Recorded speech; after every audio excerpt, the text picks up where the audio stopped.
Good day and welcome to Unit 10 of MR2300 Marketing Research. Today we're going to talk about data analysis. This unit is very similar to the last unit in that it carries on with the discussion of how to take the data that you've collected in your market research and interpret it in such a way that you can create some information from it. In this video we're going to describe the various methods of summarizing data, explain cross-tabulation and descriptive statistics, describe the processes for testing a hypothesis, and use the actual hypothesis test. First, let's take a look at the concept of data analysis. And as I said, data analysis involves taking all the raw data that comes in from the information you've collected and interpreting to yield information. We get the analysis from our research and our research questions. So we take the questionnaire and from the data that comes off our questionnaire, and we have to be able to crunch the numbers. So marketing researchers edit and code the data on these forms in such a way that they can be easily inputted into a computer or easily inputted into some sort of a sheet that will show the data very clearly.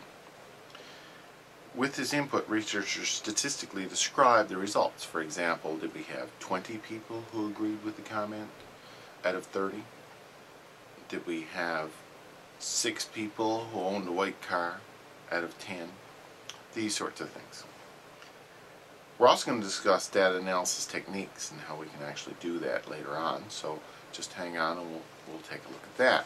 The first thing we really need to be able to look at is this issue of descriptive analysis and descriptive analytics. And effectively what we're doing here is using the data to describe things. So we're transforming raw data into a form to make them easy to understand so that the average user can interpret what you've found. So they need to be able to, you need to be able to take the information and put it in such a way that people can understand it. Now this is normally done in some form of a table or a chart format, but it can also be written. We're going to look at the table and chart format now in a few seconds. So tables and charts are really good at summarizing information, so we got to be able to boil it down into its essence. The essence is exactly good enough for determining, and again we always go back to what was our problem that we're analyzing and how can we boil down the data in order to answer that problem. I have some basic information here with regards to some of the core analytical tools and techniques that we use. The first is this issue of determining central tendency. And essentially what central tendency is looking for averages or middle information. So if you interview 100 people, what was the most common or the most often occurring or the average comment. So central tendency is really the idea of trying to put things together so that we can kind of determine what's the most common, what's the average type comment. When we look at analysis of central tendency, there are 3 major tools that are used. First, there is the mean. The mean is just a statistical average. Then we look at the mode. The mode occurs by looking at the most often occurring. And then the median. And the median is the value that falls exactly in the middle of the data. So let's take a look at each of these now in turn. First we'll take a look at the mean. If we look at the slide, for example, we have 22 students in our class. Let's take this example. 22 students, and they're asked to report on the number of children that live in their households, including brothers and sisters who are temporarily away at college. The data are recorded as below, and you can see we have 22 students, and each one comes in and says, well, I have 1 living with me, or someone else says I have 3, or someone else says I have 4, or someone else says I have 3, or someone else says I have 1. So essentially we've asked all 22 of them, how many people do you have living with you in the house in terms of siblings? So we got 22 results come in. You can see the data there in front of you now. In order to calculate the mean, what we need to do is we simply have to count how many pieces of data came in this case 22, and then we have to count what was the total of that. So we add the first response with the second response with the third response, and so on. So, for example, 1 plus 3 plus 4 plus 3 plus 1 plus 2 plus, and so on. So the answer will be 55. So what we have is 55 people divided by 22 students in the survey, and we'll find that the average per household then is just 55 divided by 22, or 2.5 per house. So normally the average is the most common type of central tendency measure that we use. Most people are familiar with how to calculate. The second one I wanted to look at was the median. The median here, again, we take the same data as from the same example. 22 students are asked. So essentially we have 22 bits of information. And what we need to do with those bits of information is line them up from the lowest to the highest. So on the right hand side you'll see I have lined them up. So we've got a bunch of 1s, a bunch of 2s, a bunch of 3s, a bunch of 4s, a 5 and a 6. So we've aligned the data, or sorted the data. In order to get the median, what we do is we take the data, the number of data, and we cut them in half. So in other words, if there are 22 students, 11 are in the top half and 11 are in the bottom half. And you can see the example there on the sheet. The number that falls in the middle, and you can see there, is 2. It indicates that exactly half of the numbers fall above 2 and half of the numbers fall below 2. So the median is a measure of middle values in all of the values. And again, it's a measure of central tendency. The final one is the mode. And what we look in the mode, M-O-D-E, most often, we look for the most often occurring number. So again, we can align the data. So we take our 22 student results and we can sort it. And you will see that there are 1s and 2s and 3s and 4s are fairly common. 5 and 6 are just single. Now the most common though is the 2. There are 8 2s in here. So because of that, the most common one is 2. So this would suggest that the mode is 2 in this particular case. Now all these measures, the mean, the median, and the mode, all you'll note that they all came back roundabouts the same. The average was 2.5, the mode and the median were 2.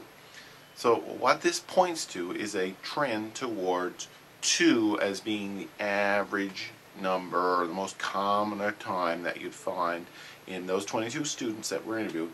There's about 2, somewhere between 2 and 2.5 people per household.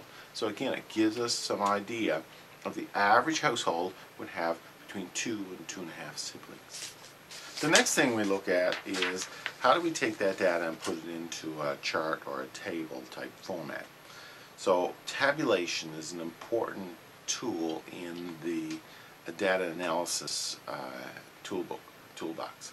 So what we need to be able to do then is have an understanding of how that's done. Well, let's take the same data of the 22 students. In this case, we may want to look at how often they occur. So we can create what's called a frequency table. On the right hand side, I've created a frequency table. And all I've done is I've aligned the data again. I've sorted it so you can see how many 1s there are and 2s and 3s. And what we find is that we look at the frequency of them occurring. So there are 5 students reporting they have 1 sibling. There are 8 students saying they have 2 siblings. And 5 students are saying they have 3.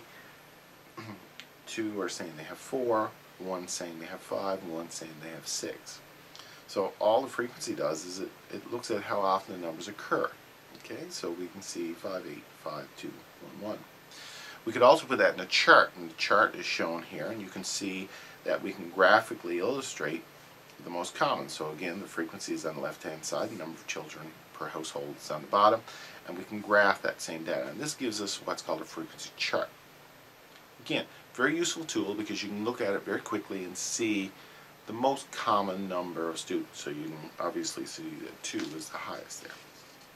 Now, the other thing we need to be able to have an idea is how to convert that into percentages. And you'll also see on this slide here that we can take a percentage. So for example, we got exactly the same example, the frequency of 5, 8, 5, 3, 2, 1, 1. Well, this is 5 of the 22, 8 of the 22, 5 of the 22 are reporting in terms of the frequency. So what we can do is do a percentage. So 5 divided by 22 would give you 23%. So 23% of the students reported that they had one sibling. 36% of the students reported they had two siblings, and so on. So this allows us then to again further summarize the data to create a percentage, and then we can see clearly that 36% of the students with two was the most common one. So cross-tabulation is a very useful tool for being able to analyze and interpret information particularly. We also have another issue called data transformation, and data transformation involves reducing the data in such a way that we can show it more concisely.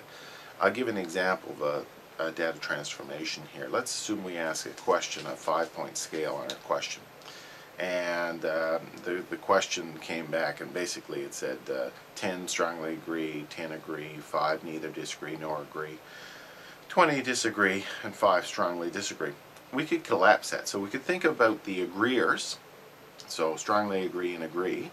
We could couple them together, and the disagreeers, we'll couple them together. So we can say, well, 20 people then, 10 strongly agree and 10 agree, so 10 plus 10 is 20. So we summarize the strongly agree or agree, 20, neither agree nor disagree, 5, and the disagreeers, that disagree strongly at 20, disagree at 20, and disagree strongly at 15, couple them together, that's 35. So we can very quickly and more easily see that there was preponderance here for people to disagree with the situation more than agree with the situation. So that's an idea of data transformation. We also have a little brief discussion there on index numbers. Now, index numbers are something like occurs with the consumer price index, and effectively what an index number is it uses a base value, a base year in the case of the consumer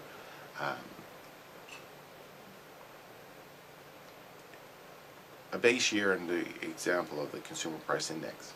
So for example, we take the base year of 1996 at 100, and every other year is relative to that. So if you bought a basket, so essentially you could think of it this way: if you bought a basket of groceries in 1996, it cost you $100. If you bought the same basket of groceries today, how much would it cost? It might cost $200. So we would say that the index is 200 now versus 100 in 1996, which would indicate a 100% increase in the price of groceries.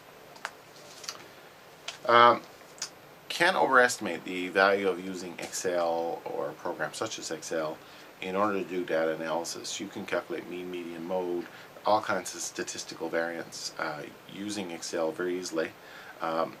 It's beyond the scope of the course here to look at how to use Excel, but you should have done a course in it. I invite you to take the data that you've looked at in this course, particularly in your research, use Excel to interpret it, draw graphs with it, and this sort of thing will make life so much more easy for you. The final thing we needed to look at in this particular section was the concept of hypothesis testing. Now, hypothesis testing is looked at very heavily in your statistics course that you completed at the same time or before this course. So you should be familiar with the essential concept. So I have laid out here a simple process for assessing the hypothesis test. First of all, you had to have a hypothesis, okay? So you need to determine if something meets the theory, the hypothesis, agrees with the hypothesis, or does not support the hypothesis. Then you have to take the actual sample, and the sample, we're going to calculate the mean, and then we're going to... We also need to look at a concept called cross-tabulation. What cross-tabulation does is it looks at two questions in one to create some analysis. So let's say, for example, you had a questionnaire that simply had two questions on it. The first question was, are you male or female? And the second question was, do you buy Diet Coke? So you see in the chart here, I've summarized the data that we got back in terms of the two basic questions. The first question asked if you're male or female. So in terms of it, what I've done is I've just lined it up. So what we had was 7 males responded and 15, the balance of the 22, 15 females. We also indicated here their answer to the Coke purchasing situation. And you'll notice that if we look at it, we had a bunch of yeses and nos, but essentially 11 people said yes, we buy Diet Coke, and 11 people said no, we don't buy Diet Coke. So in summary then, we effectively had 22 people, 7 of them males, 15 of them females, and half of them bought Diet Coke. Now let's consider this from a cross-tabulation point of view, where we look at one question relative to another. We look at the next slide, you'll see essentially the same thing, but what we need to do now is we need to look at it from the point of view of how many people who are male said they bought Diet Coke. So we're looking at 2 questions and interpreting the results based on the 2 questions. So of the males, there were 7 males. 1 of the 7 males said yes, he bought Diet Coke. The remaining people, the remaining males, that is, the 6 remaining males, said no, we do not. So if you do that, that's 1 in 7 males bought Diet Coke, which is about 15% of males bought the Diet Coke. We can also look at the females. There were 15 females. And if we look at females, 1, 2, 3, 4, 5, 6, 7, 8, 9, 10 of the females, 10 of the 15 females said, yeah, we buy Diet Coke. Good.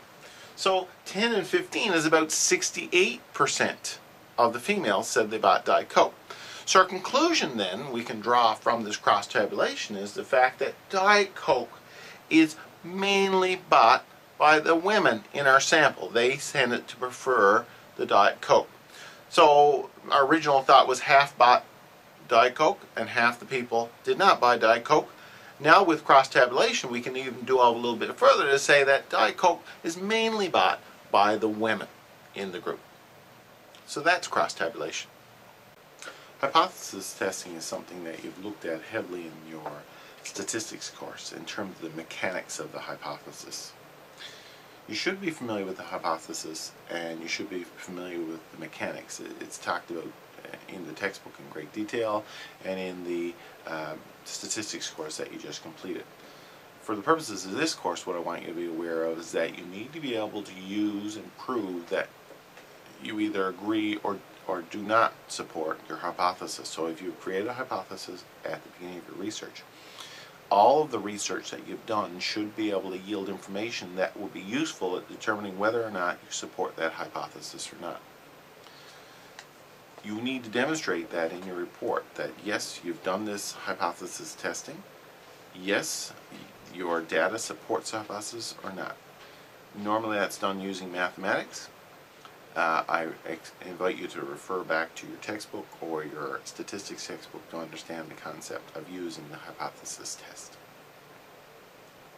So essentially that is that unit, and I invite your questions. If you have any, let me know. Thanks.